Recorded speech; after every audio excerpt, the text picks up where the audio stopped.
ஆன்மீக நேயர்கள் அனைவருக்கும் வணக்கம். பூஜை அறையில் நம்ம பூஜை செய்யும்போது நம்ம அறியாமலே சின்ன சின்ன தவறுகளை செஞ்சுடுவோம் இல்லையா? அந்த தவறுகளின் மூலம் குடும்பத்திற்கு ஏதாவது கஷ்டங்கள் வருமா? கடவுள் நம்பிக்கை தண்டித்து விடுவாரா அப்படின்னு கேட்டால் நிச்சயம் கிடையாது. செய்யக்கூடிய தவறுகள் அறியாமல் செய்யப்படுவதன் மூலம் கடவுள் நம்மை தண்டிக்க மாட்டார். இருந்தால் கூட நம்ம செய்யக்கூடிய பூஜை நிறைவடைய வேணும், மனதிற்கு நமக்கு நிம்மதி கிடைக்க வேணும், குடும்பத்தில் சந்தோஷம் நிலவ வேணும் அப்படின்னா நம்ம இந்த முக்கியமான விஷயங்களை நம்ம பின்பற்றுவது நல்லது. உங்களுடைய வீட்டில் பூஜை அறையில் இந்த தவறு எல்லாமே அடிக்கடி நடக்காமல் பார்த்துக்கொள்ளுங்க. இந்த பூஜை அறையில் செய்யக்கூடாத அந்த தவறுகள் என்ன அப்படிங்கிறத தான் நம்ம இந்த ஆன்மீகம் சார்ந்த பதிவில் பார்க்க போகிறோம். வீடியோ பார்த்திங்கன்னா உங்களுக்கு ரொம்ப யூஸ்ஃபுல்லாக இருக்கும். வீடியோவை ஸ்கிப் பண்ணாமல் முழுமையாக பாருங்கள். அதே மாதிரி உங்களுடைய வீட்டில் தெய்வ நடமாட்டம் இருக்கா இல்லையா அப்படிங்கிற சந்தேகம் பல பேத்துக்கு இருக்கும்.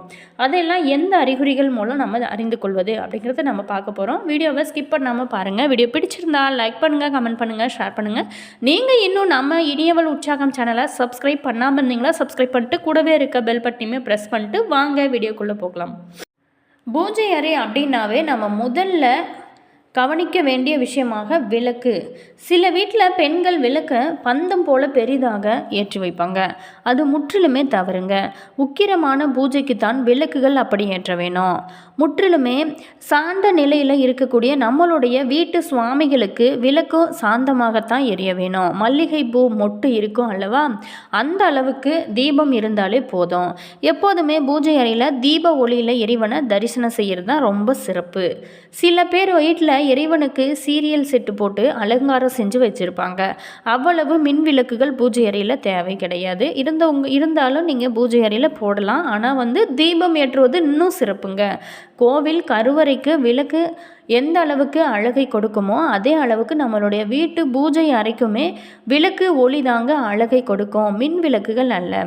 சில பெண்கள் விளக்கு ஏற்றும் போது கூட கைபேசியை காதில் வைத்து கொண்டே ஏற்றுவாங்க. இது ரொம்ப ரொம்ப தவறுங்க. முழுக்க முழுக்க இறைவனை நம்மளோட மனதில் நினைத்து கொண்டு தான் பூஜையில் விளக்கேற்றது சிறப்பு. அப்போது தான் நமக்கு முழுமையான பலன்கள் கிடைக்கும். தரையில் சுத்தமான பாய் அல்லது மணப்பலகை போட்டு அமர்ந்து தான் பூஜை செய்ய வேணும். தவிர நியூஸ் பேப்பர், பழைய துணி இது எல்லாமே போட்டு அமர்ந்து நம்ம பூஜைகளை செய்யவே கூடாது. பூஜை அறையில் இறைவனுக்கு நிவேதனம் வைக்கக்கூடிய பாத்திரம் பார்த்திங்களா, எச்சில் படாத பாத்திரமாக இருக்கிறது தான் சிறப்பு. சின்ன பாத்திரமாக இருந்தாலும் சரிங்க, அது நிரம்ப நெய்வேத்தியம் வைங்க. மிகப்பெரிய பாத்திரத்தில் மிக குறைந்த அளவு நெய்வேத்தியம் வைத்து இறைவனுக்கு படைக்கவே கூடாது. அதே போல் தாங்க பூஜை அறையில் கட்டாயமாக ஒவ்வொரு வீட்டிலுமே பஞ்ச பாத்திரம், உத்திரணி இருக்க வேணும். நெய்வேத்தியம் வைத்து தீபாரதனை காட்டியதுக்கப்புறம் பஞ்ச பாத்திரத்தில் இருந்து தண்ணீர் எடுத்து சாமிக்கு சமர்ப்பணம் செய்வது மிக மிக நல்லதுங்க. மேலுமே சாமி கும்பிடும்போது மணியை ரொம்பவும் வேகமாக அடித்து சாமி கும்பிடக்கூடாது.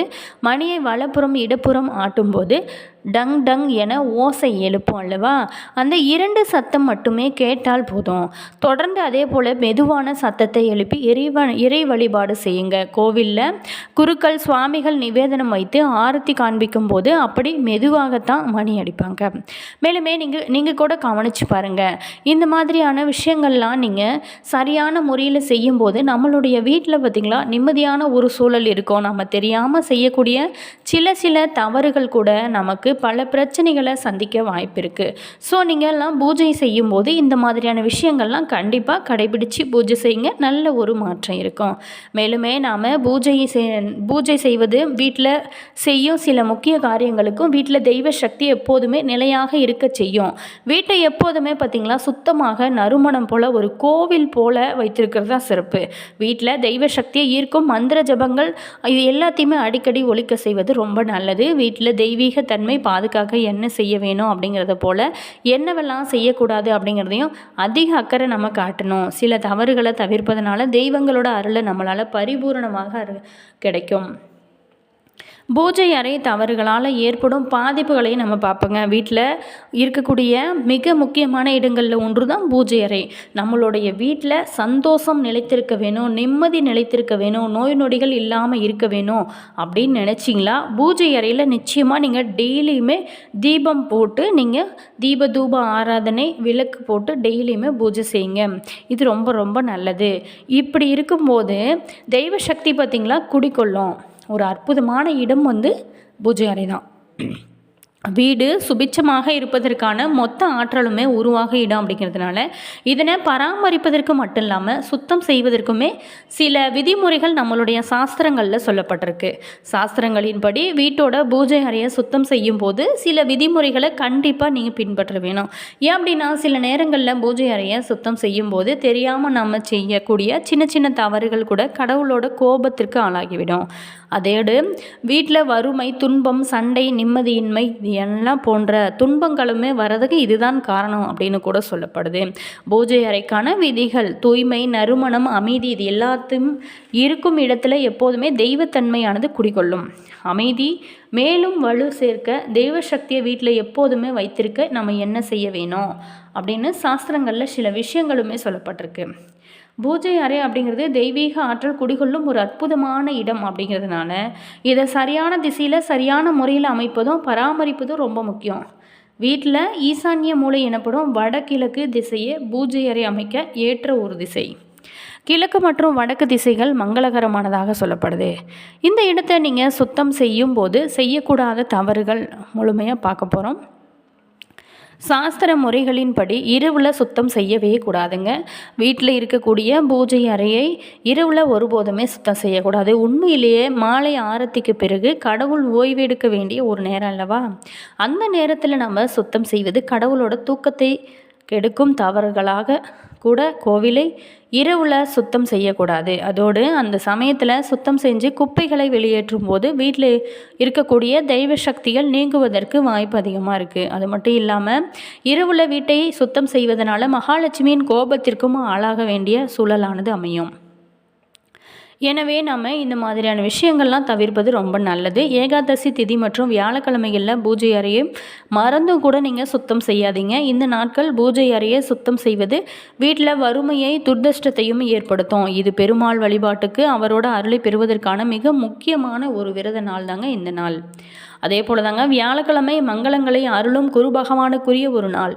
இந்த நாளில் நம்ம பூஜை அறையை சுத்தம் செய்வது வீட்டில் இருக்கும் நல்ல ஆற்றல்களை வெளியேற்றிவிடும் அப்படின்னு சொல்லப்படுது. அடுத்ததாக பார்த்தோமா சுவாமி விக்கிரகங்கள், பூஜை சாமான்கள் இது எல்லாத்தையுமே நம்ம சுத்தம் செய்வதற்கும் சுவாமி படங்களை துடைப்பதற்கும் வீட்டில் வழக்கமாக பாத்திரம் துலக்க பயன்படுத்தும் சோப்புகளை நம்ம பயன்படுத்தி சுத்தம் செய்யவே கூடாதுங்க. விக்கிரகங்கள், பூஜை சாமான்கள் சுத்தம் செய்வதற்கு சுத்தமான தண்ணீர் மற்றும் துடைப்பதற்கு சுத்தமான துணி மட்டுமே பயன்படுத்த வேணும். இதில் மற்ற செயல்களுக்கு பயன்படுத்தக்கூடாது அப்படின்னு சொல்லப்படுது. சுவாமி படங்களை சுத்தம் செஞ்ச பிறகு வாசனை மிகுந்த சந்தனம், குங்குமம் வைத்து அலங்கரிக்கிறது நல்லது. வீட்டில் இருக்கும் சுவாமி படங்களை அடிக்கடி இடம் மாற்றி வைக்கக்கூடாதுங்க. அழகிற்காகவோ நம்மளுடைய விருப்பத்திற்காகவோ சுவாமி படங்களை வைக்கக்கூடாது. நம்மளுடைய சாஸ்திரங்கள் சொல்ல முறைப்படி வாஸ்துப்படி வைக்கிறது தான் சரியான முறை. எந்த தெய்வத்தோட படத்தை எப்படி வைக்க வேணும் அப்படிங்கிறத தெரிந்து கொண்டு சுத்தம் செய்து அதுக்கப்புறம் நீங்கள் அதே இடத்துல வைக்கிறது தான் ரொம்ப நல்லது. அதே மாதிரி நம்ம பூஜை செய்யும்போது நம்ம சில பொருட்களை நம்ம மறந்தும் கூட கீழே வைக்கக்கூடாது. இறைவனை அடைவதற்கும் அவரோட அருளை பெறுவதற்கும் மிகச்சிறந்த வழியாக நம்மளுடைய பூஜைகள் வழிபாடுகள் ஆகுங்க. நமக்கு தெரிந்த முறையில் எப்படி வழிபட்டால் இறைவன் அதனை ஏற்றுக்கொள்வார் அப்படின்னா கூட சரியான முறையில் வழிபாடுகள் விரைவான ஒரு பலனை உங்களுக்கு கொடுக்கும்.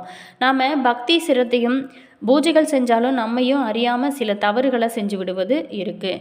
இந்த தவறுகள் நமக்கு நன்மைகளை தருவதற்கு பதில் சில சமயங்களில் பிரச்சனைகளை தந்துவிடும். அப்படியே பூஜையின் போது தவறுதலாக கூட கீழே வைக்கக்கூடியத 5 பொருட்களை பற்றி தான் நம்ம பார்க்க போகிறோம். பூஜை அப்படிங்கிறது ஒரு ஆன்மீக செயலுங்க. பூஜையின் போது சொல்லப்படும் மந்திரங்கள் மட்டும் இல்லாமல் பூஜை அறையில் பயன்படுத்தப்படும் ஒவ்வொன்றுமே தெய்வீகத்தன்மை கொண்டது.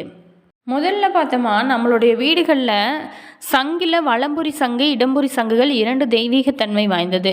சங்கில் லட்சுமி தேவி குடியிருப்பதாக சொல்லப்படுது. இந்த சங்கை வீட்டுக்கு பூஜை அறையில் வைத்து வழிபடுவது மிக சிறப்பு. ஆனால் எந்த காரணத்துக்காகவும் தரையில் மட்டும் இதை வைக்கவே கூடாது அப்படின்னு சொல்லப்படுது.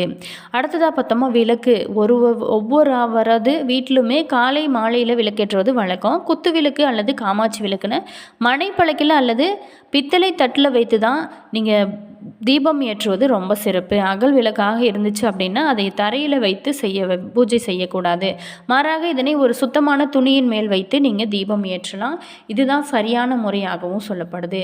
அடுத்ததாக பார்த்தோமா தங்கத்தில் லட்சுமி தேவி இருப்பதாக சொல்லப்படுது. எனவே பூஜை அறையில் தங்க பொருட்கள் இருந்துச்சு அப்படின்னா அதை தரையில் வைக்காதீங்க. தங்க நகைகளை வைத்து வழிபடுவதாக இருந்துச்சுன்னா சுவாமி படங்கள் அல்லது விக்கிரகங்களுக்கு நீங்கள் அணிவிக்கலாம்.